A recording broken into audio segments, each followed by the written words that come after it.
Google is building official notch support on Android P, but is setting some basic rules first. 2 notches is the limit.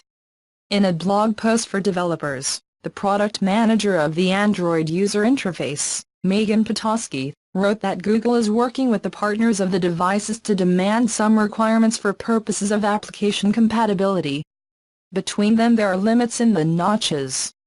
The mandate says that Android P phones cannot have more than 2 cuts on a device.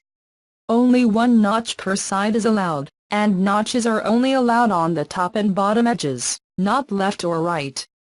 At this point, we have not even seen phones with 2 notches, so the ban on 3 or 4 notched phones and the notches on the left and right sides is all theoretical.